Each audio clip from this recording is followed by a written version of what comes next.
Welcome to 10,000 Miles. Today's guest is Kathy Mazza. She's the head of channel sales at Ooma. Kathy's been in technology, sales, and operations in various roles for over 30 years. She's been a force to reckon with, and she's been noticed by many executives and many people along her career.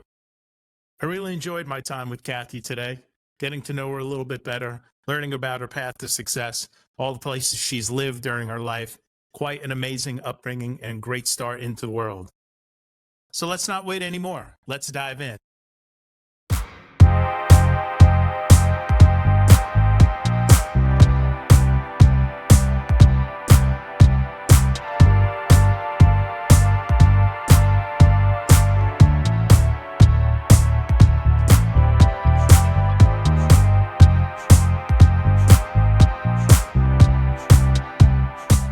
Hey folks, thanks for tuning into the show. You can find us on YouTube, Apple Podcasts, Spotify, iHeartRadio, the Podcast Index, and Podcasting 2.0. We'd really appreciate if you download Fountain, find us there, and support us via value for value. We hope you enjoy the show. Happy listening. Kathy, welcome to 10,000 Miles. How are you this afternoon? I'm great. Thanks for having me. I'm super excited to get started. Me too. I'm very thankful that you're coming today. And I hear that you are very well prepared to start an episode the right way. I mean, apparently, yes. Yes. All right. Yes, So is there a cocktail close by there?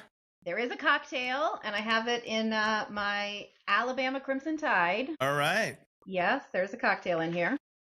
What do you got there? What is it? So it is. I like to drink ranch water, which you live in Texas, so you're very familiar. Casamigos Absolutely. Blanco. Yeah. However, I will tell you that I have not really been home for a lot recently. Okay. So missing Topo Chica. We went through that for my daughter's graduation party. So I've got just a little soda water.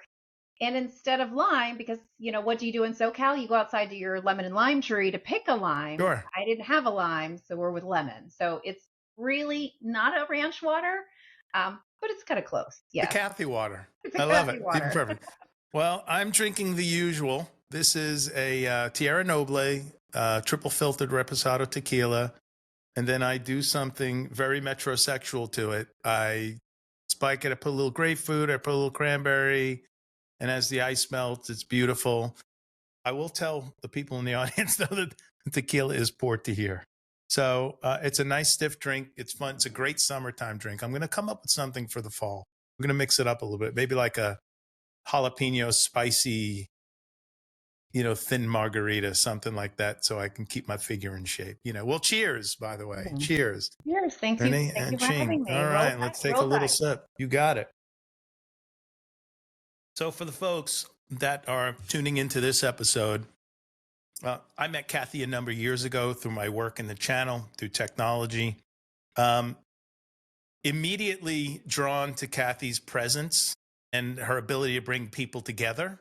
Like you see the smile right there. I mean, that's the opener right there. But then you get a level of, discipline and competency and follow-up and professionalism that I became one of your biggest fans really early. So I know more about you because of our professional work, but the audience knows zero about you. So why don't you take a few moments here to introduce yourself and tell people who you are? Well, thank you for the very warm intro. So Kathy Mazza, I am a wife, a mother. We just moved our daughter into college the last couple of weeks, so I'm now an empty nester. But just shy of 30 years in technology, the last 10 of it, as Vic mentioned, in the channel. So right now I am head of channel sales at a company called Ooma, 20-year company, started as a UCaaS company. I am tasked with expanding our channel program. So very excited to take all that I've learned over the course of 30 years and try and throw gas on the fire, shall we say. Kathy must have started in the business when she was 9, but I don't know if she's breaking child labor laws at that point, but we'll figure the rest out.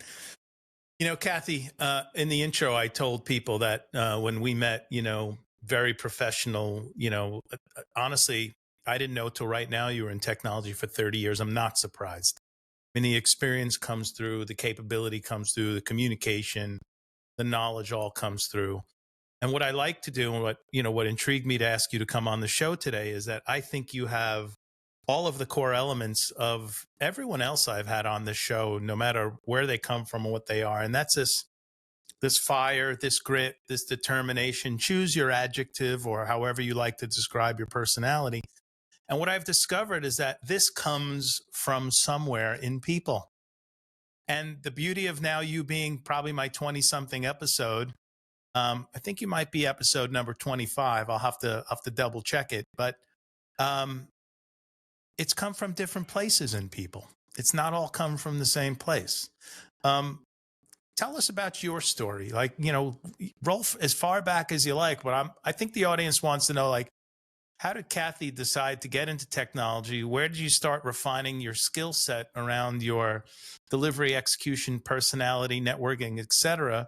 What were your early influences in doing all that? And walk us through your journey. Yeah. So, I mean, I ended up here as a lark. I mean, and I've tried 1,000 times to get out of it, but it definitely goes back to my upbringing. And something that most people don't know is I say I'm from Texas. Once a Texan, always a Texan. Yeah. I literally lived there in college. So my father, okay. I know, but I still, and I've been in California now 25 plus years. So I am raised by a retired colonel in the Army. We lived overseas predominantly, pretty much my whole life. Born in Hawaii. Don't I look Hawaiian? Completely. Totally. Yeah. I mean, we, lived in Germany during the Cold War. So I remember, visiting Germany. I saw Checkpoint Charlie and just kind of seeing that. Oh, cool. But I really kind of the formative years were years that we lived in Saudi Arabia. Pre-Desert Storm, when there were very, very few foreigners, Westerners over there. And my dad was responsible for training the Saudi National Guard. So, I always tell everybody I wouldn't change my life for the world. It's made me who I am. Yeah. But I wouldn't wish it upon my worst enemy. So, I was fortunate from Saudi Arabia. You don't go to high school there. And so my choices were to go live with my grandparents in San Antonio and go to the all girls Catholic school that my mom went to, or check this out. Yeah. I could go to any American curriculum school throughout the world. So I picked London, England. So I went to high school in London. My parents then moved to Izmir, Turkey. So, through that, my parents had the philosophy that Texas will always be there. The family will be there, which, of course, now as I get older, that's not necessarily true, but had an amazing, amazing opportunity to visit the world. I've spent Christmas Eve in a, Coptic Catholic church in Luxor, Egypt. And, I vacationed in Kenya. I mean, these are amazing experiences that you don't normally get to do. So anyway, I would say that being raised by my father, and my mom was a stay-at-home mom. She would, volunteer and do some stuff at school, but she was very, very involved. But, my dad treated us like we were part of his regiment of, troops. So it's amazing.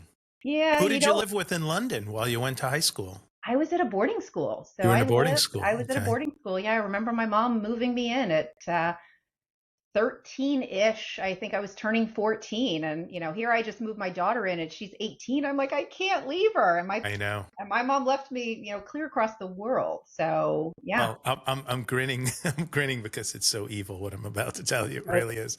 My youngest daughter's name is Mia. She's 5 years younger than my middle. And so she was very precocious, to say the least. And she was a firecracker, but she was very, very emotional as a young kid and cried all the time and wasn't a bad kid by any stretch of means, but just very emotional. Just didn't really want to listen, always complained or cried about something. And one day I print out this enrollment form to a boarding school. I'm so evil. I'm going to hell. It was called Happy Hill. It was about an hour and a half from here. And I said, come in the room, fill this out. What is this? Boarding school. Yeah, you're going. Can't handle it anymore. Can't handle it anymore. You're going to boarding school. No. And she filled it all out. Then we had these little bins in the laundry room that my wife had like schoolwork and whatnot in. And I put it in the bin and I said, all right, it's going to stay there. You don't shape up we're shipping you out. And, the mornings would start with, I'm not wearing this. I don't like the way I look. Where's my so-and-so in this outfit or whatever? And I'd be like, hey, Happy Hill, it's perfect. They got uniforms. It's great. You wear the same thing every day. You don't have to worry about it. To this day, she's like, you scarred me. You scarred me with that. I'm like, you deserved it. She was a handful. It was crazy. First question everybody asks when what did you do? I mean, that's why I'm thinking, what did you do to go? But you selected it.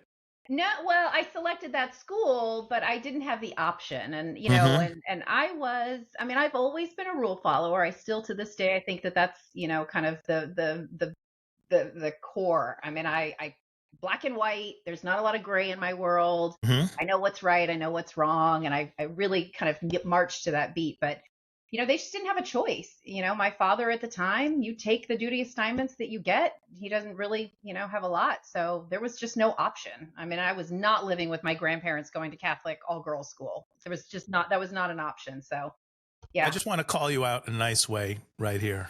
When I reached out to Kathy and said, I would love for you to come on the podcast, Kathy, I know wasn't going to say no to me, but she said, why me?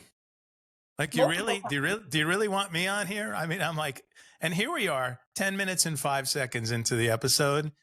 And you've been to more countries, but by the time you were 8 than I've been doing my entire life. I've not had another guest on here with the experiences that you've had living all over the world, going to high school by themselves. We didn't get past high school yet, Kathy. And you've already raised the bar for the next guest. So I want to let you know that. You had an Olympic swimmer on. I did. Right now. I had a gold medal winner. Yeah, could you imagine? Just she was amazing. Yeah, and you're absolutely right. So I will tell you that I am an avid podcaster. So I have 2 80-pound, lab German Shepherds, and, I walk them a lot. And this is when I listen to podcasts. And perfect. I listened to a lot, and I had seen, Ross with Spectratel. They had done a big mailing of the podcast. So that was my first introduction to your podcast. And I listened to you and Ross, and you're right. I mean, I know both of you professionally and have met and follow you guys and know a lot. Personally, I think I know more about Ross than I probably would say I would know about you, but I've learned a lot. And I just complimented. I thought it was a well done, and I really enjoyed getting to know what kind of makes it, both of you tick, and your similarities in story. And I respect both of you. And so I had sent, hey, I appreciated your feedback. And I still don't know why you want me on. Like, I still don't know. So, what was high school like in London, or boarding school? Again, wouldn't change it, wouldn't wish it upon my worst enemy, but it was amazing. It was a small school. It was an American curriculum, but, we had folks like myself that were in kind of weird duty stations and, military, that they didn't have a school, or we had the diplomats' kids that they were in some country in, Africa, that they were the only Americans there. It was a small. And then we also had a lot of Brits that eventually wanted to send their kids here. They wanted to matriculate to university here. So, okay. I mean, I think I graduated with a class of like less than 50. So it was pretty tight, but we did all the things. Like, I was a cheerleader. And then, one year the football team thought that they, their stuff didn't stink. And so, the varsity cheerleaders, we were like, and drop Mike, we're all going to go play another sport, and you guys can get the JV squad. Wow. That went really well. So I did all of the things, but I did it in London. I mean, got to see Cats, and, got to see Phantom of the Opera, Stonehenge, and, all of these amazing experiences that, and then, my parents gave me an option for college. There's 2 schools in Texas you can choose from. Pick the 2 that you want to apply, and hopefully you get into one, because that's where you're going. So, I was in San Marcos, Texas, and, living with my freshman roommate. Her name is Cheryl. When I was like, Cheryl, she had never left the state of Texas. And I didn't realize at that time, like, how much I didn't take advantage at the time, the opportunity that I had been afforded, and, what it was. And so I look back now, and I wish I had done more. Like, and I did a lot. Like, we would go ice skating in Oxford. I mean, that's what we did on the weekend. So you went to school here in Texas? I did. I went to college at, now it's called Texas State. So Texas State, yep. Yep, it was Southwest Texas. Yeah, I'm continuing to age myself. It's okay. Yeah. You're keeping it together over there. You're doing all right. So Trying Texas to go. State. So, what was, I've had a couple of folks on here who actually went to college in Texas. I think one of my guests, it's an upcoming guest, graduate of A&M, somebody I recorded, not released yet. What did you like about it? What did you get out of it? What were you studying at the time? And how did that apply to what you're doing today, if at all? Yeah, well, it kind of did. I mean, I had a nervous breakdown as I was going into graduation. Like, what am I going to do? So, I did the traditional Southern. I was a sorority girl, so I was very involved. Some of my best friends are my college friends. I studied business. I mean, Yeah, it's my super youngest is specialized, doing. Yeah. super specialized, management with a little marketing splashed in. Mm-hmm. I originally started, I thought I was going to be an anthropologist, Really? or an archaeologist, like one of the two. But yeah, that didn't take off. Okay. Yeah, so I studied business and then I thought I'd be an accountant, but that didn't last long either. So management with marketing felt like I could get through, and I did fairly well. My dad was very proud. I got a degree, Great. and I don't use it, so it's one of those. What was your first job out of college? So again, I had a nervous breakdown. So I was a year older than. Like a literal one, or Oh, oh or yeah, okay, well, I mean, like a college breakdown, like a okay, not no a literal one. straitjackets. No straitjackets. Okay, I wasn't put in, but all my friends came over. I'm like, I I don't know wouldn't what I'm judge gonna you if it do. was a straitjacket one, though. By the way, it's okay. This is But no judgment this, free zone. you got Judgment it. free zone. Yeah, like my friends came over. I was like, I don't know what I'm gonna do. I have no plan. Like literally zero ideas of what I was gonna do. And so fast forward, one of the fraternities on campus, they all got hired by Aerotech. I'm sure in Okay, your professional career you're familiar with it. I heard of them. Yeah, so I was hiring technicians. So I was hiring like inside cabling techs, and I mean, back in the late '90s, and that was my first job, and kind of got introduced to technology through that Okay, in San Antonio. So I went back to San Antonio, lived with my folks for a few months, and realized that was not a long-term plan by any stretch of the definition. yeah. Well, I you spent 4 years in high school living without them. Then you spent 4 years in college living without them, and now you're moving back into the kernel and place, they right? and I had all the rules from when I was 13 because they didn't know Yeah. all of the stuff. Yeah, so it was a very interesting experience. And then I wrecked my dad's prized possession, his car. So I knew it was Bueller. Yeah. a good time. It's funny you talk about that experience. My wife and I were just having a conversation about the different phases of parenting, and we watch other people, and I think we're much more in tune to it in the last 6 years than we've been prior, and so we've adapted our parenting style based upon sort of our kids' growth and where they are, and parenting them where they need to be met versus still parenting them like they're 13 or 12 or 8 or 15 or whatever. Yeah. Especially having one now that's married, that's having a baby. It's it's obviously completely different, like where there's no parenting there at all. It's grandparenting prep. So but yeah, it's interesting that you went through that, and that your parents are like, well, wait a minute, aren't we just going to pick up where we left off 8 years ago? And you're like, not really. So we keep going. So you're out and on your own, and then what happened from there? So I knew San Antonio was not going to be the place for me. Was just kind of just flat. And this is probably because I had experienced all of these amazing things and lived in all these amazing places. And San Antonio is a beautiful city, and I love to visit it. Yeah. It's just not the city for me. And so I kind of looked on the map and I said, all right, well, where can I go? And it was New York, Chicago, San Fran, LA. So I came to Los Angeles, and Yep. I live literally a mile from where I moved in 1998. So I'm a Wow. mile from where I first transplanted. So I spent July 4th here at the beach in Hermosa Beach Mm-hmm. as a 21-year-old straight out of Texas. I'm like, oh my God, they love me. I thought my shit didn't stink. So I moved out here in, kind of the end of August. I found myself a job. I got myself hired at Midcom, and I remember sitting down with the colonel. And by the way, that is what all of our friends call my dad. He is the colonel. Okay. Sat down with him, and he was trying to explain to me cost of living adjustment and how I thought that my big pay raise from San Antonio wage to Southern California wage was I was rolling in the dough. Okay. That is not the case. So when I Right. first got out here, I bought an Armani suit. That was my first suit. It took me like 5 years to pay it off on my little mid-com salary. Yeah. But yeah, I was slinging long distance. And then from there, I just, and I've tried to get out of this space half a dozen times. And, it is Hotel California. You are in, and it's hard to transition. I think the skills are all the same, but it's really hard to talk the, speeds and feeds and bits and bytes and translate it into other types of things. So yeah, Yeah.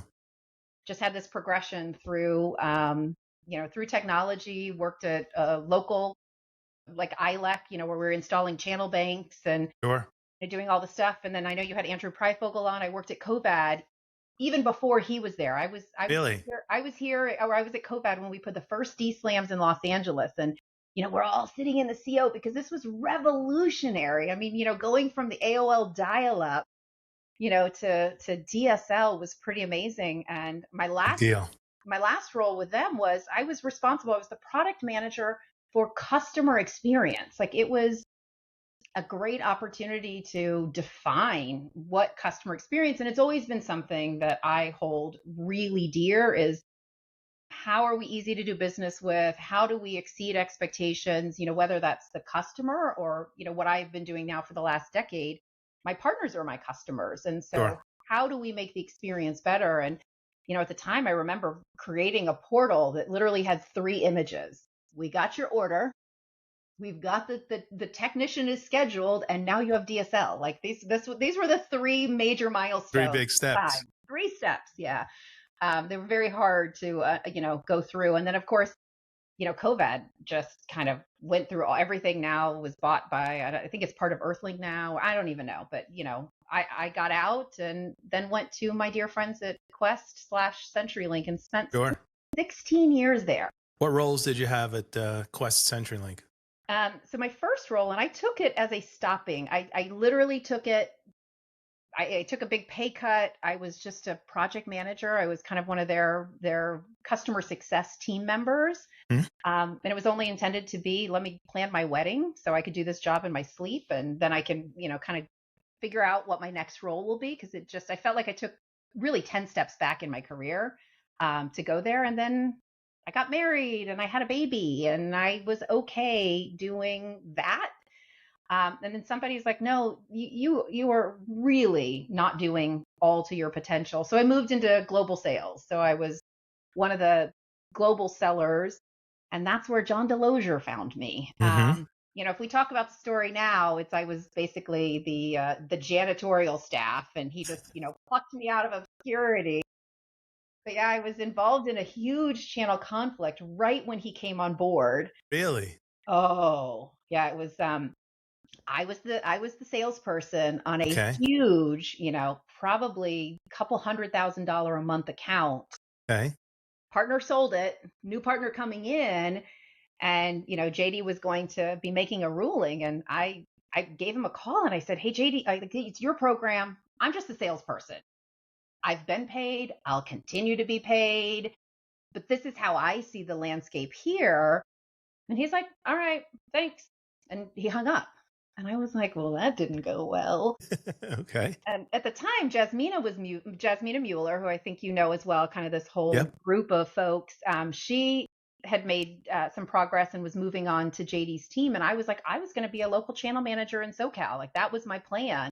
Mm-hmm. She calls me and she's like, JD, he wants to talk to you. He wants you to be the national channel manager for Intellisys, which, by the way, I didn't even know who they were. Like, I didn't know. I couldn't spell Right. Intellisys. If somebody had a gun to my head, I couldn't spell it properly. I knew the selling agent. Like, I knew D&M because that's who I interfaced with. I didn't know this whole master agent TSD world as a Sure. seller. Like, I just knew who I was partnered with on those accounts. And then he put me through this whole, and by the way, I know you know JD, and we've talked about this, I tell him he could sell the Kool-Aid. You know, he is that evangelist that can sell the Kool-Aid. And he always tells me, he's like, well, Mazza, are you drinking it? I'm like, dude, it's like the third round of the Kool-Aid. Like, I mean, the third round. So he talked me into throwing my hat in the ring for this Intellisys role. Like, I mean, and you talk to JD, he can tell you that you can do everything. And Of so course. I hung up that call and I was like, I got this. This is easy. I got this. I didn't know what I was doing. So I flew up to, where were they at the time? Petaluma, Yeah. which is a nightmare to get to, by the way. Like, Yeah, it's not easy to get to Petaluma. super not easy. Nope. And I went in and I did the whole. I mean, it was like a 7 or 8 person interview process. It was me and one other person who had been a respected channel person for quite some time. I mean, I met with Jay Bradley, I met with Carol Beering, Mm-hmm. Samantha Zuniga, Brandon Smith and JR. They did a phone interview, and JR to this day always says, he's like, I picked you, right? I picked you. You were the person. And Jay Bradley always, every time I see him, he's like, you proved me wrong. You proved me wrong, kid. So I was not their choice. Okay. And they reported back to JD, and JD's like, well, that's great, but that's who we're putting in. Like this, I never thought we were going to get here. Yeah. This is the person. And I was like, oh, wow. It wasn't an interview. It was really just a courtesy visit. It was a courtesy visit that they really believed was an interview, and they sent the report in, and I was not the person. Oh, okay. Mm-hmm. Subsequently, went on and in a year was selected as their National Channel Manager of the Year. Listen, I'll leave it there. Okay. But no, the story gets better. The story gets better. So that's when I moved to 8x8. And so then I wasn't allowed to get the award because I had earned it through CenturyLink. So they gave it to somebody else. And I was like, and everybody's like, you won it hands down. So, and then I won it officially, got to go. And so I went up on stage and I've got pictures still. I still show everybody. I'm like, I was getting my award. And then I got it the next year. Officially, I have, one of the trophies back there. Yeah. I still have it. Yeah. That's hilarious. I can't wait to talk to Bradley. He knows exactly. I didn't know you down selected Kathy. And she proved you wrong. Exactly. That's hilarious. That's how I got into channel. And if you ask JD, I was the janitor that he just happened to stumble up, of course. Across. Yeah. Of course. Yeah. JD knows how to recognize talent at all places. He does. He does. It's so great. I would not be here. You and I would not be talking. We wouldn't be. He had not come in and recognized something that I didn't. And it took me a long time to even see what he saw. People have, it's a great, little sidestep of a topic here. People have, naturally, it's very rare that somebody can pluck out all their own qualities because it seems it's maybe for lack of any other term, somehow they feel maybe it's a little arrogant, versus confident. And other people always can hone in and say, hey, these are your strong suits. This is really where you excel. This is where you're really great. This is why I know you can do A, B, and C. Aside from JD, because it sounds like, he's been pretty instrumental. And aside from the Colonel, because I would have to gather that the Colonel was pretty good at it too, right? Yeah. Were there other people in your life who saw things in you that sort of gave you a little extra skip in your step? Absolutely. And it's interesting. I'm going to backstep. So I keep this little piece of paper because I have always struggled with imposter syndrome. And I don't like that term, but just knowing what people, like my purpose, my belief, what I think it is, but what people see in me. Yeah. And so I keep this in my drawer because I regularly go back and, every time I question, how, what, where, but it always grounds me, and trustworthiness, respect, honesty. Tell me what's on that list. I mean, let's really use it. Yeah, respectful, transparency, my energy, my integrity, my trust, hard worker, motivated, my empathy, and I consistently over deliver. So these were I did one of the ACW or something, kind of rising leader programs. And that was probably 6, 7, 8 years ago. And, I stand by that. Yes. And I love all those qualities that people have highlighted. You think those qualities are trainable in people, or do you think they just are, they're innate? I think you can. I think there's a certain things that you can help. Like you can find nuggets in people, but I do think that some of this stuff is you either have it and it's taught to you at a young age. Mm-hmm. Yeah, I just, I don't think you can teach somebody who's unorganized to now change everything. And I do think organization is like a benchmark foundation. Mm-hmm. It's the only way I can get through my day. But yeah, like respect, and I mean those things are taught at like on the school, that type of stuff. I think you're taught at such a young age. I just try to find people that have that I recognize that in them, because I can teach them the technology. I can teach them. I didn't know how to spell IntelliSys, and I won Yeah. that award. You can teach them who the people are and who they need to be working with, and the technology and the systems and the tools, but I don't think you can teach that, certainly not at this age. Like Yeah. we're dog of stripes, they're not changing. It is hard to teach those things. But I find people pick those things up two different ways, and it's certainly through these conversations I'm having with people. That's been confirmed. One is exactly the way you described it. You were surrounded by it. It was instilled in you. You're expected to act a certain way. But there's another way that I've recently learned in the last 6 months. It's that when people don't have that upbringing and that example, there's often a void that people are looking to fill because they feel a little uneasy about maybe the way they communicate. And maybe respect is a part of that. The way they're organized. What is it that they can do? They can translate into organization. And so when they see somebody really organized, if they lack that in themselves, then they start gravitating to these things. So they don't need to be trained, but they pick up on these examples. Success leaves clues, right? So if you want to be successful, you model something that you like, that you do in your life, and you move on into that space. I have so many examples from my nephews to people that have worked for me, and even in myself, where I have found something in myself that I don't really like and I want to fix. Not that I had to learn it. It's like I had to really find that example, and I found myself just naturally gravitating to those things. I'm sure with your dad, the colonel, like the discipline piece was a staple. It was an example. Yeah, you right? you followed directions there. We were never late. Yeah. My room, and he jokes because it was filthy. But Mm-hmm. when he came home and he'd had a bad day, he took the trash bag in and took anything off the floor, and that didn't come back. I Didn't mean, come back. it didn't come back. So I mean, those were things that didn't take you multiple times to figure out. And now, by the way, I am so obsessively compulsive, clean, neat that it drives my husband's like, stop touching my stuff. And I'm like, well, then just put it away. Don't leave it out. And I'm also in this phase of, we've been in our house 22 years. I just want to throw everything away. I just want nothing. I want nothing. Yeah. I'm in the same spot.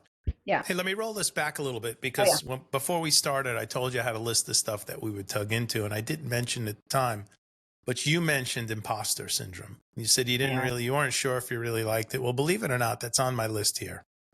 And I want to unpack that a little bit, because it's definitely like the fact that you actually wrote these things down is a big deal. It's a way to remind yourself of the qualities you might not see in yourself on a daily basis. Like, oh, why did somebody think I'm really great to do this? What have been some of the struggles and maybe coping mechanisms you've had in these cycles where you become uncomfortable? Like, because I could imagine you've had spots along the way, like, holy crap, why do they want me for this job? Right. Yeah. And then JD will tell you, here are the 10 reasons why you're a rock star and you're going to do it. And I know you're going to be amazing at it. Like, what were you feeling during that time? And this is a very important topic, because I'm telling you, people who are listening, going through this, or they're going to go through it. And this is a big hurdle for people to get through. It is. And I still to this day, I mean, why does Vic want me on the show? Well, what do I have that's interesting to talk about for an hour? I have spent the better part of my career always getting the work done. I'm always the hard worker. And does that necessarily translate to the accolades? Not necessarily. I mean, I have certainly made a lot of people higher up look really good. You know, even in the channel role, I never sat on stage for years. I Hmm. never sat on stage. Who wants to talk? Who wants to hear what I have to say? I'm never the smartest person in the room. I don't ever claim to be. And it has taken me, and I will tell you, you asked me another question. I'm all over the place. No, it's okay. It's But good. Bobby Hall has been amazing. And I remember when he made me, and I was like afraid to no one's business. So I am sort of, kind of, maybe technical, Okay. sort of, kind of, maybe. But I can do little bits and bites. I can do the sound bites. And he made me when he took over the 8x8 program, he had me be on the main stage at the Avant Special Forces. Hmm. And I remember talking to Jen Gallego. I was the only female that stepped my heels on that main stage outside of Jen Gallego that entire show. And I sat up there on a contact center panel Yep. and I held my own. And it was like a joke as we were all in the back. Everybody's back there. Jeff Creech. Well, Jeff actually had to come in because he wasn't allowed to travel. And they're like, "Oh no, we'll take your time, no worries." And then and they were like, "Well, you took all our time." And I'm like, "Well, because you guys are boring. Nobody wants to hear, like, you guys are saying the same damn thing all the time. Let's inject a little humor in it." So I have had to have people force me. Jasmina Mueller has forced me to get on stage at ACW stuff, forced me Okay. to do these things. Sometimes they've actually signed me up, like, unbeknownst to me. Huh. And then I don't say no.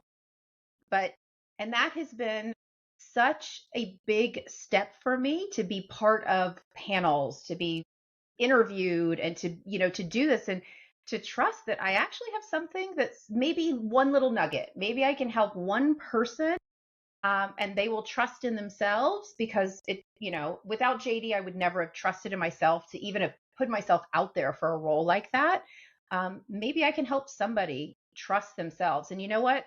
If I can do anything through all of this, is that my Hmm. daughter sees that the work that I've put in and the opportunities that it's afforded me, and it's afforded our family. But to see me on stage, go look on the Ooma.com website. There's one video, and that's me. I mean, like, that's, to be that person, to be that Yeah. evangelist, and all of those things. And, I take a lot of pride in it, but it took me a long time. And it took me Yeah. the Bobbies, the Jasminas, to force me to do something that was outside of my comfort zone. And if I hadn't been forced, I never would have done it on my own. You say something that's interesting too, because I don't even know if you really have made this connection, but I'm making this connection. I'll make it for you. I You like it. really you leveraged your strength and discipline, Oh, yeah. Yes. right? Because it's funny. Again, I'm smiling over here. I want to tell a quick story.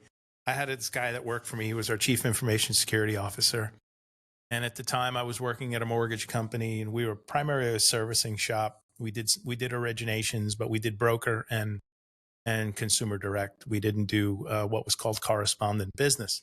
We decided we were going to roll out a correspondent channel, and we had 70 days to do it. All right. So no systems, no people. I mean, Start to ground up, finish. walked out of the boardroom. We're in the correspondent business. 3, 2, 1, go. So we break up these, teams. I'm the CIO of the company at the time. I got all systems and things going, right? We got people carved out. And it's the night before the launch of the business. So it's night 66. We launched in 67 days. And we're having a pre-launch party. Everything's buttoned up, and we're going to have a dinner at this place in Las Colinas. And the CISO was from out of town. And I said, come on, we're going to go to the correspondent channel, kickoff, nice get together tonight. Tomorrow, we're going to end early because tomorrow morning it's lights on at 9 a.m. He goes, Vic, I don't really want to go. He said, I'm not like you. He said, you're this like talk to anybody, real personable guy. And he goes, I don't do well in those things. And I said, Doug, can I let you in a little secret? But I go, tonight of all nights, if there's anywhere I can pick to be, that's the last place I want to go tonight. I said, but I have a responsibility. I have a job. And he goes, but you're so good at it. I said, well, I decided if I'm going to be in the room, I'm going to be in the room. Like, I'm going to be present. I'm going to be engaging. I'm going to be there.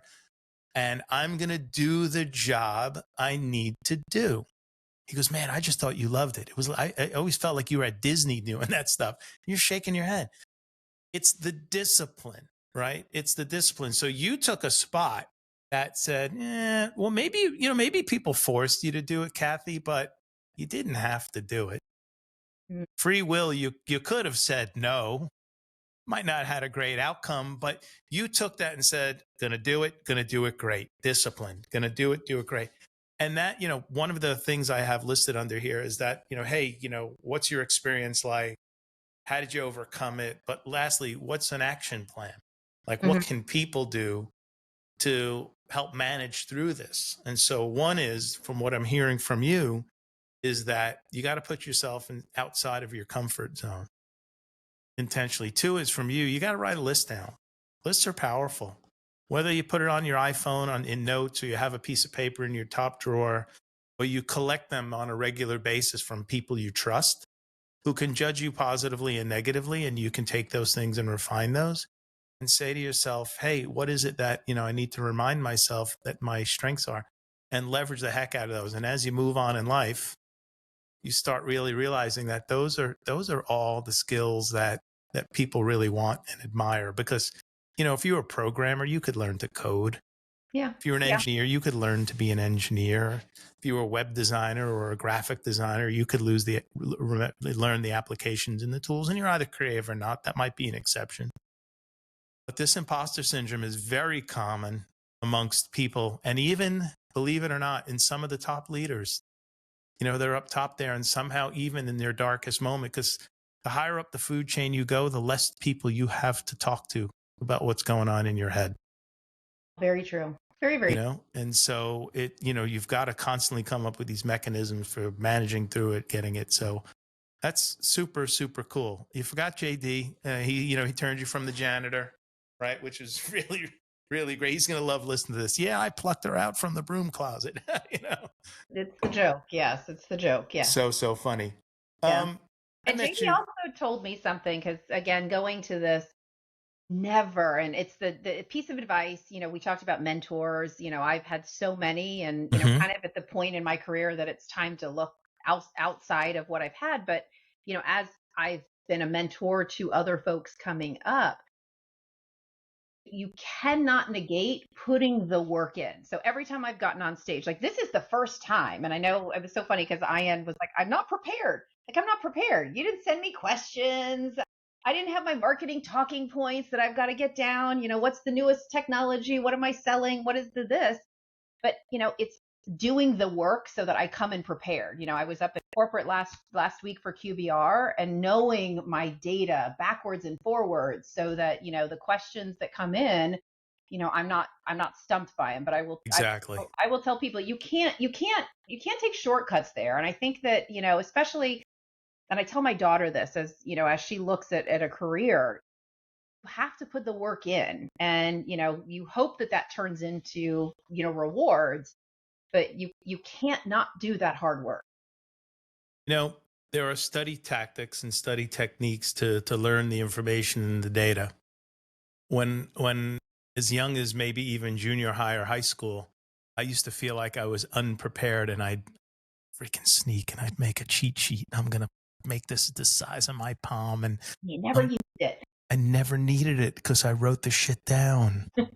Yeah. Right. And then, it took me a minute, but I'm like, oh, I really don't need this, because once I do the three things: read it, visual, write it, right, and speak it. I'll read it out loud. So now I'm getting an auditory response. I'm getting a visual response, right? I'm doing the mechanical response of writing this down. Now this has entered my brain 3 different ways. It wasn't coming out. Yeah. Now I am still the person, like, I still write stuff. I've gone to OneNote, but I can type in my sleep, and I can type without thinking. And if I don't write it, and everybody makes fun of me because I can go back and I've dated them, and I know, there's folders from, years back there. Yeah, me too. I know what notebook it's in. I may not know the exact page, but I can have a general sense where to go. But yeah, Want to see what I bought? oh, I bought The Remarkable. oh, one of the folks on my team has that. She So I swears was the by it. notebook person. There, I'm going to pull open my drawer here. Here's a stack of notebooks. Yep. Here's another notebook. Trust me when I tell you there's another half a dozen in here at least. I got a whole thing of all these notebooks. I was the notebook guy. And finally I'm like, okay, I'm done with paper and pen. And I was at a conference and somebody had The Remarkable. And I had tried the writing apps on the iPads and things. This thing is unbelievable. I create virtual notebooks inside this thing. So daily notes by client. So every single client I have has their own notebook, and then I pick up the page I leave off. So if it's about the ABC client, I go back into that notebook. If it's D&M business, I have D&M business, right? You know, all of these things. But what I've loved about the writing part of it, which really helps, is as I'm on calls and listening, I take a note, I take a note, I take a note, I take a note. At the end of the call, people think I'm a savant. If you I go, all read right, back. so let me wrap this up. Boom, boom, boom, boom, boom, boom, boom, boom, boom, boom, boom, boom. And they're like, because they don't even know I'm writing it down. Because here's the little stylus. You don't see anything, right? Nope. They don't know I'm writing. They don't know I'm writing. And I whip through these stuff. Well, now I have an AI assistant, which is even better. Little application called Sybil. Joins calls, takes notes, records calls. I can release the video, the notes. The AI summary is very, very strong. Okay. And it's been great. We have run 2-day sessions Wow. in hour blocks, you know, go on a client site, breaking down requirements, meeting various groups, and had 30, 40 pages of notes, and then have AI summarize all that stuff and send them out. And, you know, 15, 20-minute tweak just to make sure we got some stuff right. Reassign a task to somebody. It's been a game changer. It's been really, really great. Time management tactics, another topic here. Are you you say you're disciplined and you sound like, and I don't want to disparage you in any way. You sound a bit type A like myself. You're cleaning things up. Yeah. Very, yeah. Guilty as charged, you know. Proud of it. Proud of it. Yeah. It's like, you know, my wife says you're type A. I say I'm goal oriented. I like that. Yeah, I'm just goal oriented. But, you know, time management is huge there. And you know, I've learned as I've gone on a little bit in my life here that there's really a time for it, but there's also a time not for it. Mm-hmm. If we weren't leaving exactly the minute we were supposed to go have dinner with friends, and we know we had a little bit of grace, I'd be like, there'd be smoke coming out of my ears. I'd be so uptight about it because my life for decades was 9 o'clock to 9:50, 10-minute bio, get a drink of water, 10 o'clock meeting, rinse, repeat, lunch from 12 to 12:30. Like the days are packed. And if I'm not, you know, including like 2 squirts of hand sanitizer, shake the hand of the next person coming in the room. I mean, that discipline is what enabled me to get everything done that I need to get done. If it wasn't scheduled, it wasn't real. If I don't block the time off, Yeah. I forget about it. I mean, there's just, you know, I can't keep all of the things, you know, on task. So I do block stuff off. I am trying to be better. You know, I have multiple teams that work, I guess, for me, but with me. But you know, they are all consuming. They just regularly send 30-minute blocks. You know, that's their time, and I don't have a lot of time by myself. And I remember somebody used to go into my calendar. I don't have this here, but they would regularly go in, and the meeting block was, Kathy, take a damn minute. And so, you know, and then Bobby even recommended, you know, blocking off time to call partners, because in my job, it's reactive. Like I don't get to call a partner just to say, hey, how you doing? It's all right. I've got this escalation. I've got this. You need pricing. You need this. I mean, it's all reactive of, you know, and just trying to remember what got me here, what I built those relationships, and, you know, making sure that I block out that time. But everything has got blocks. And yes, I sit down in the morning and I say, I want to get these things done. I'm not getting up until I get these things done. Like I have to get them out the door. Yeah. Well, that's, you know, it's execution. And what's thought about as a dream and what's scheduled becomes a reality. So you can go execute it. Something like that. There's some saying out there that there's a poster somewhere that says something like that. If not, we'll print one at the end of There this. you go. I could use some more. I want to tell a funny story, and you might blush from it, but I've been dying to get on here. No, it was great. It was when we first met, the 8x8. Do you remember it? I don't have to tell it. No, I can no, leave you it can tell alone. it. No, you can tell it. Listen, it made me love you. It did. It's like I loved it, and I'm going to tell you why. But it was really great, and I've learned so much since then that I understand exactly why you said what you said to me. So I met Kathy at a conference, and 8x8. She was working 8x8 and hosting a dinner. We had a very nice dinner, and with a large group, had to be, I don't know, 30, 40 people. It was a lot of people. JD was there, you were there, and we all decide we're going to go into a couple of honky tonks, right? And we're in Nashville, and we're going to have a good time. And we go into Tootsie's, and the place is asses and elbows. And you're walking in like this, man. It's packed and it's crazy. And we walk in, and people walk past me, and I'm kind of stopped, like right as you walk in the bar. And I notice behind the bar, there's this little risen platform. It's completely empty. And so I say to the bartender, I'm like, what's going on over here? She goes, oh, that's reservation only. I said, oh, it's reserved. And she said, no. And I said, well, can I reserve it like right now? And she said, yeah, sure. How much is it? She goes, it's $150 an hour. And I said, okay, fine. I said, how about $250 for 2 hours? And she goes, okay, cash? I said, yeah, fine. So I reach into my pocket. I give her $250. I remove the chain and I step up. And now it's 3 feet higher than the floor. And I'm waving people in, and we come in. And you said to me, how did we get this spot? So I paid for it. And then you said to me, did you put that on my fucking credit card? And I'm like, now, in all honesty, I was pretty new to the channel back then too. And I'm like, why would she think that I would do that? And I went, no, I didn't do that. I have my own money. And it's like, you're like, oh, okay, just checking. It was done. We had it over. We certainly laughed about it. It was great. I have been dinners with other partners, and we at D&M would never, ever do this. I'd rather be stoned in public before we did it. I've been to dinners where the check would come and other partners would say, hey, can you put a $250 gift card on that? Mm-hmm.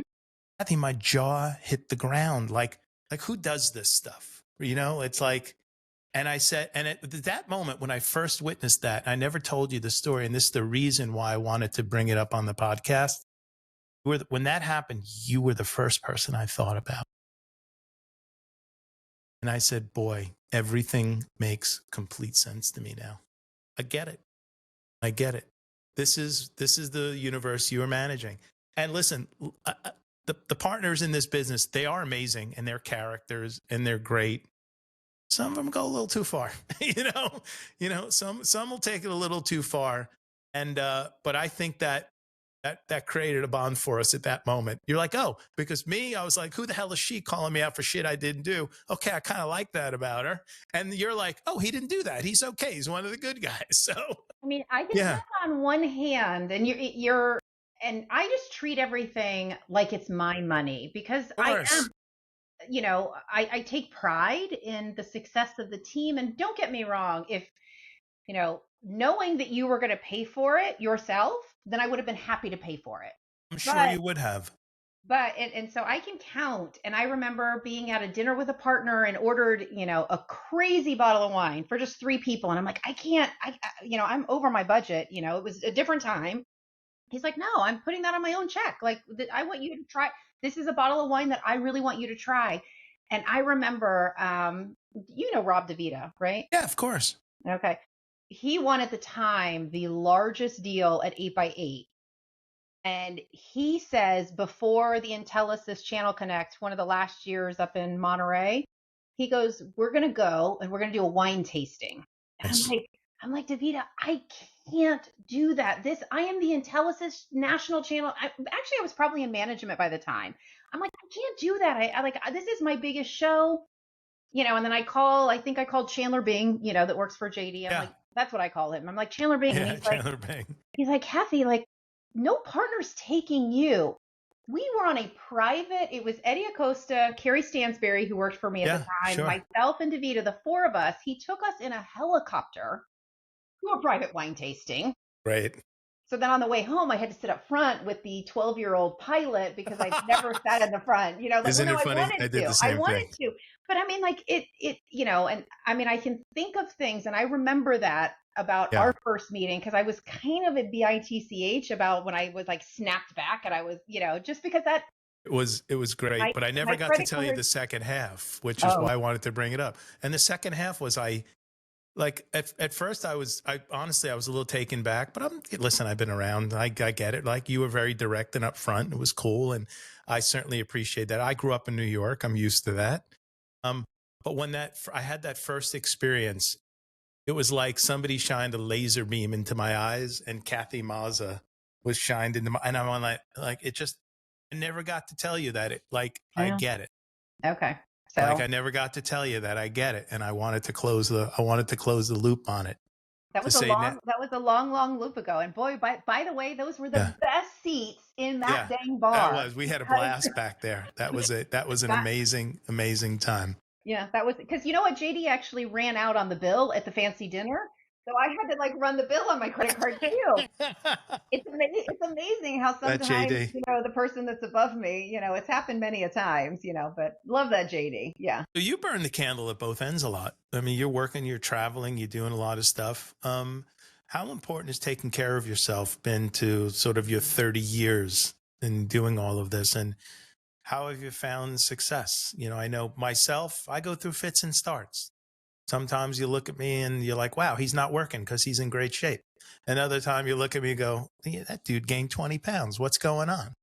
But I'm trying to keep it together in my current years. But like, how have you kept it together? Like, what are you doing? Well, I mean, this is a slippery slope to Crazyville. So I have not, again, I talk about this. I'm in a whole new phase of my life. So turning 50, Mm-hmm. just moved my daughter into college. So empty nest. So I have never, ever given the time to myself. Like my husband always, I fly in and I fly out just because I need to be here, need to run all the things and do all the things. And I haven't done anything for Sure. myself. I mean, if I go get my nails and toes done, before a trip, that's the extent of my self care, which is terrible. So I am really, this is a huge, huge goal of mine is to do better. And so I have really started, what was walking the dogs in the evening is, getting up and walking from an hour before I even do something. And I know that's little, but It's not you know, little. It's huge. And it's that's fantastic, fueling. and it's a great way, especially first thing in the morning. Yeah. Get your engine fired up. Yep. That's going to keep moving for hours in the day. Yeah. So I'm doing that. I really need to go. I'm the typical mother and wife, and I'm constantly saying, you need to go to the doctor. I made this appointment, made that appointment. So I just got my teeth cleaned Good Monday. for So you. I finally did, I mean, so I've got to get all of those things, and I really need to get a plan. So trying to figure out how to cook with, just the two of us here, and trying to figure out, and after coming back 2.5 weeks in Italy, where I just ate like gluttonous and, gelato 3 times a day after every single meal. Um, Best. Where'd you it, go in Italy? where did we not go? Okay. Rome, Florence, Yeah. Lucca, Bologna, Venice, Turin, which is where my husband's family's from. So we saw Okay. family. And then we ended with a wedding in Lake Como. So Oh my gosh, it's great. fabulous, fabulous. So We went now, it's 10 years ago. Actually, I just got a Facebook reminder. August was 10 years. We started in Venice, went to Florence, went to Rome, took a half day trip to Caiazzo, which was my grandfather's hometown. okay. And then from there, went down south to Sorrento and to Capri and back up to Rome for a night. It was 10 days. And I'm telling you, even though you eat more, it's weird. We walked so much.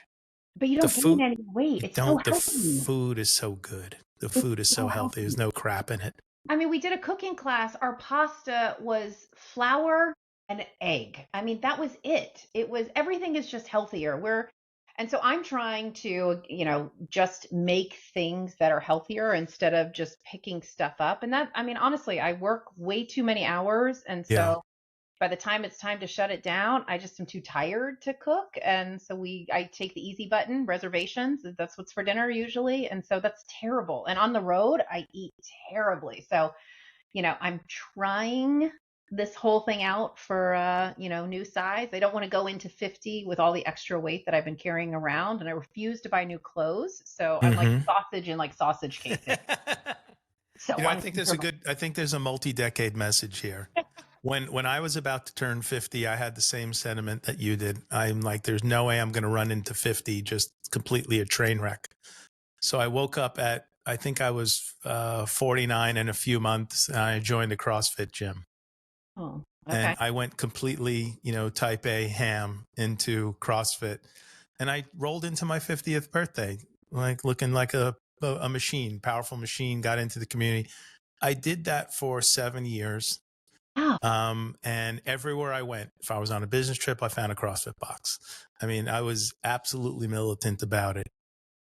Maybe 6.5 years. And then I stopped. I was sore. I was in pain all the time.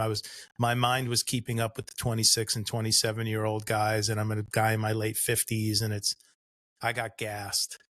And then I was looking down the barrel of being 60, and I said, I need a different approach. And so I, went up a little bit in weight. And in the past year, as I was approaching 60, I've sort of leveled myself off. But what I can tell you is that for both of us, it's very important because if we're going to get into our 60s, 70s, and 80s and have an easy time of it, we have to take care of ourselves now. It's going to be so much. And I think this conversation is important for those coming up. Like, let's not, I think the message would be, don't wait till you're 50 or 60. We have to find that it's an hour. it is Really an is. It's 1 hour, and it's not even 7 days a week. And the rest of it is food control. I know that for me about myself. I mean, you can look at my face and you could tell how I've been eating for a week, Yeah, you know? it's calories in, calories, Yep. exerted. But yeah, and I need to. So I was doing, pre-pandemic, I was doing Orange Theory, which is Yeah. just insanity. My daughter goes And to that, loves it. yeah, well, I think it's great but I was in a constant fight or flight. And I do think that my body just never knew. And so I need to find more of a meditative. My problem is yoga. I think about the 5,000 things that are on my list. So that's Yeah. not good for It's not me. immersive enough. It's not. So I've got to figure something out. Orange Theory, to your point, like it just hurts. Like everything just hurts too much. Like I can't do it the way I used to. So I need to figure something out. Walking a couple hours a day has been good. It's the weight's not coming off or anything, but I'm able to just get out of my own head, and I think that that's a big thing. So The big thing. And yeah. listen, for anyone out there, um, nothing is an overnight deal. Right. And so, if you look back at pictures of yourself at 30, then 40, like these things, they don't happen in a minute. So it takes that same amount of time to come out and done. But, I love what you said about cooking healthy foods. I mean, and just the access to healthy foods. Some of those subtle choices are so important to make. I'm a big podcaster too. I listen to Dr. Peter Attia, who has a whole program on longevity. He's out in New York. He's unbelievable. I listen to Dr. Andrew Huberman, who's the head of neuroscience and ophthalmology at Stanford. But I got turned onto him by listening to Joe Rogan. Joe kind of made him pretty famous because this guy will tell you, like, all the things you do and that you think you know about yourself, he gives you the science behind it. Hmm. So for me, when I know the science behind it, I'm like, oh, now I can repeat that. Now I know why that works or it doesn't work or what's happening. And there are a myriad of other folks that I've listened to. But honestly, what I didn't tell you is that for the past 1 year, I've been a carnivore. Okay. Were I've you not? only I've only eaten meat. No vegetables, no fruits, no. I took the month of July, June to June was a year. Okay. We went away for 3.5 weeks. It was a workcation. So we Okay. rented a house in New Jersey, and I'm in New Jersey. I got to have a little pizza. I mean, I don't have to have it, but And a bagel. I didn't have a bagel. It was crazy, but I had a little bit of pasta. But that was it. I felt horrible at the end of the month. with all the All car. my inflammation and everything was coming back. And now that it's at the end of August, I flushed it out. I'm down. Whatever weight I put on in July, off in August. My inflammation's down. My sleep is great. My blood results are great. My lean body mass is up. My fat mass is down. My visceral fat is down. It's been, What do you been eat in a day? I have to understand, like, what does your breakfast, lunch, and dinner look like? triple BE: beef, bacon, butter, and eggs. Wow.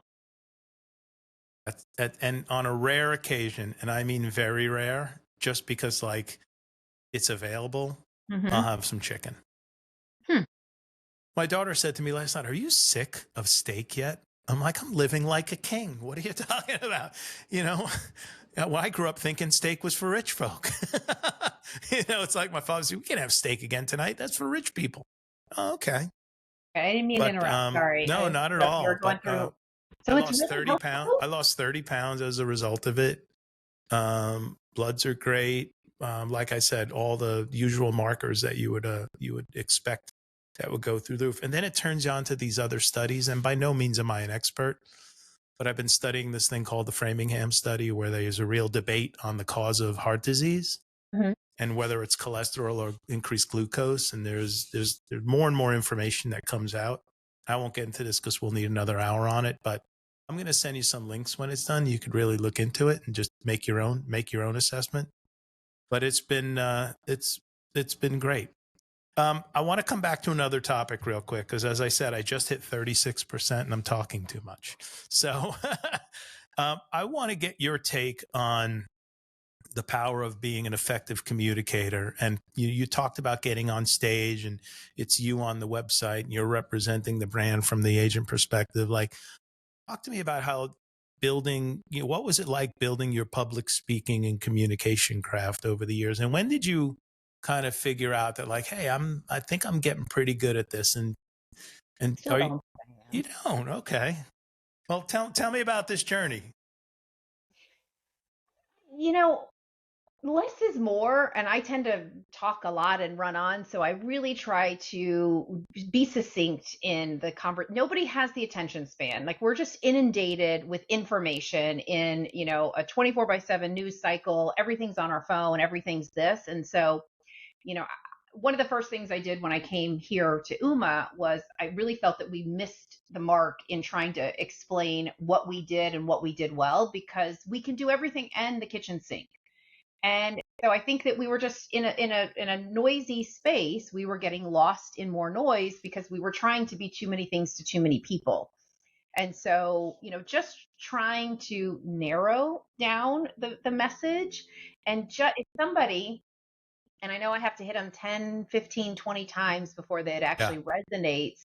Yeah. But if we just find little tiny nuggets, if somebody leaves and says, "Oh, I remember the Yeah. one or two things," then I feel like it's been successful. And so, Yep. instead of talking in really broad strokes, I just try to, go in and say, okay, what are the, if I have to leave with one thing, what is the one thing that I want them to, Yeah. take away from it? It's huge. Yeah, and I'm not great. I should do a lot more prep. I am definitely a wing it kind of person. So, Mhm. I From this is one wing it person to another. I understand. I always get, marketing always gives me the stuff, and I always have the intention, and then I work. I mean, I'm on a call right up until I get on, or do whatever that I'm going to do. So I don't, I do the prep stuff, but it's really just being on message and stopping it. And I will tell you the one thing that I really believe in, and now I always raise my hand when asked, and I always volunteer, because not many people look and sound like me in what we do. And I do think that that's Okay. becoming, and I'm not a woman, hear me roar by any Yeah, stretch of I the understand. definition, but It's when I data. look, huh? It's data. It's facts. Yeah, and I Yeah. think that when I'm on a if you're on a panel and you're, with five people that look and sound exactly the same, they don't ever take something from that. And I can tell you, and I'm pretty good with people, in like remembering, but especially since I went kind of red during COVID, even as my blonde hair that I had before, I was recognizable because there's not many of us, and it's gotten to be bigger. And so I Yeah. think that it resonates and people tend to listen because I don't sound exactly like everybody else. And I always Yeah. tell my team, use all the people in the organization because everybody's going to say it a little differently. And everybody that we're talking to has a different, they're listening for something. We're all different people. We all are, different makes and models. And so eventually somebody's going to click and it's, instead of it being the same person, like I never want to put the same person up all the time. Yeah. That makes sense. Hey, I'm going to give you something that maybe you can use Okay. because when I started going to the Channel Connect events, Steve would always say to me, or any channel event, Channel Partners, Channel Connect, and he would say to me, what do you hope to get out of this? And I said, one thing. I want to get one thing that we can dig in that's core to our mission, that fits into our North Star, whatever, term you use. And I want that. And then I realized that sometimes, Pryfogle, by the way, usually always had a one thing for me. Okay. He did. And I remember the very first 2016 Channel Connect I went, it was like 26% of enterprises have migrated. I've either plans to or migrated to a CCAS solution.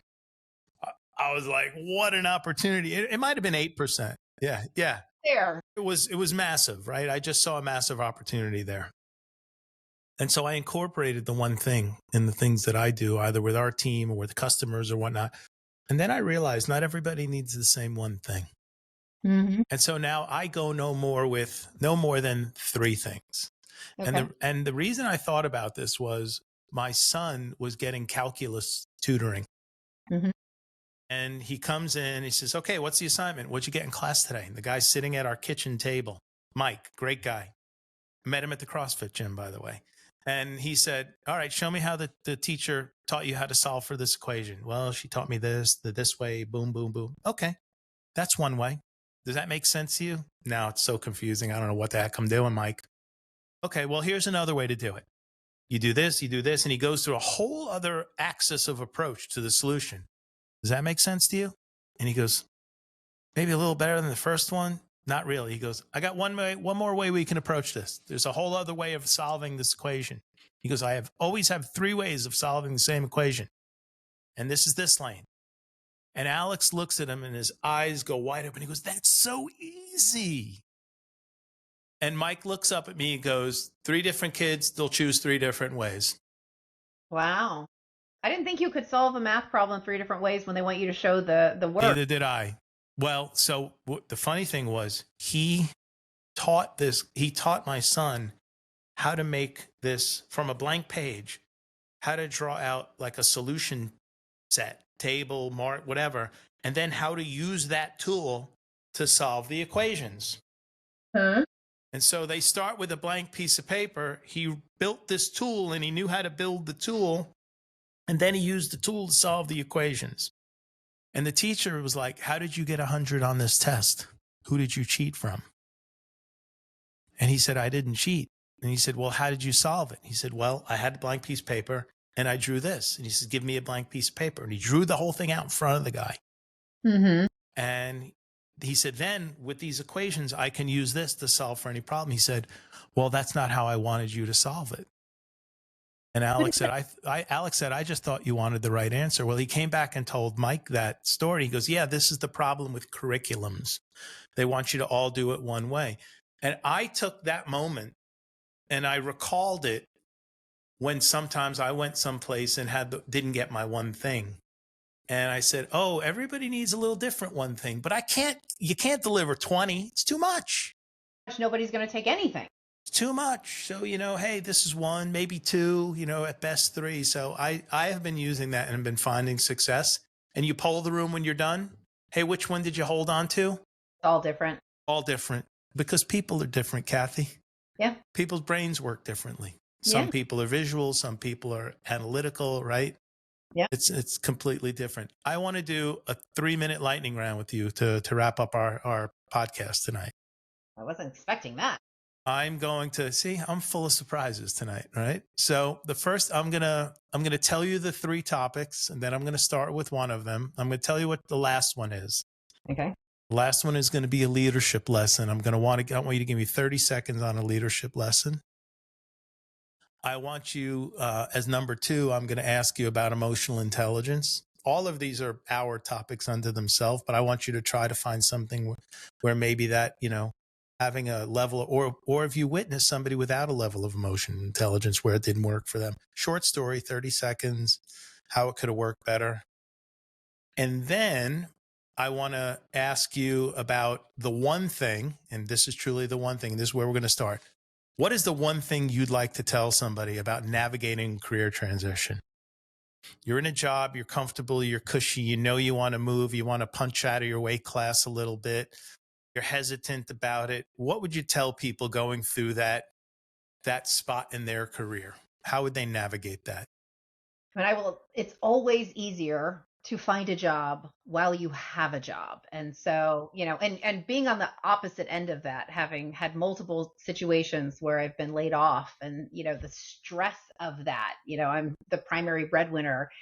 The stress of that is just overwhelming. And so, I think everyone, and I'm guilty of not following my own advice that somebody had given me, we should be spending 10% of our time looking at our next opportunity, whether you Okay, take it or not, but opening yourself up to discussions. We should be spending 10% of our time seeing what's out there and spending those cycles to, to look that's for that next perfect. opportunity.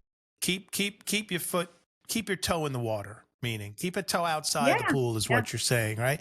Yep. Be in the pool, enjoy it, but just stick your finger on the side, see what temperature's like on the other side. I love that. Emotional intelligence. Scale 1 to 10, how important is that in what you do? A 10. Yeah. Yeah. I didn't expect you to say anything but that. Yeah. Right? Yeah. And so if you put it in the pecking order of things that are important to do, would that be in your top 3 for people to move on through their careers, to build up their tool set, to understand, to do some studying about it and understand? Absolutely. Yeah. In Okay. what we do, Yeah. absolutely. Knowing, being able to read the room and know the people, like we're talking to different people. And I've spent countless hours and cycles talking to IT folks that don't want to talk to, a female that walks in and trying to get them out of their shell and, doing all of those things. But knowing how to read a room, very, very important. And I think that, the EQ versus the IQ, you can have all the IQ and never have the success that you think that you are deserved because you just can't figure out where you fit in the whole ecosystem.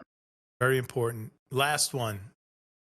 What leadership lesson would you like to either talk about or leave behind here? What's like the most important thing? What's the top key trait of an effective leader? I think that's a better question. Yeah. We can learn from everybody. I mean, I rue the times that I walk in and, there's just little debate. And so I always tell my team, I will support you. Take an opportunity. If you fall on your face because you actually, made a conscious decision to do something that you thought was going to be you thought there was going to be success, and you actually put the cycles in to research it and do all of the stuff, I'm always going to have your back because you tried. You didn't just take my direction. Like, I hate that I feel like I'm just telling people what to do.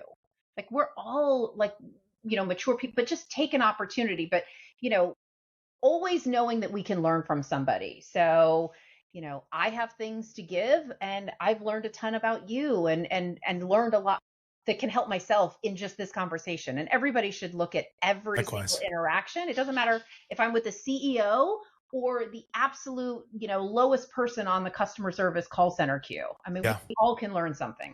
Love it. Well, I will tell you, you have exceeded expectations tonight. And I I had said it very really low. and I I said it and I low. had very high expectations. This has been a great episode. It's really been my pleasure to get to talk to you, hear about your story more. And like I say, the best thing I love about doing these things is I have people on that I like. When I'm done, I like them even more. And you did not disappoint. And I've learned so much more about you tonight. And I'm not surprised by the success you've had and that you will have on a go forward basis.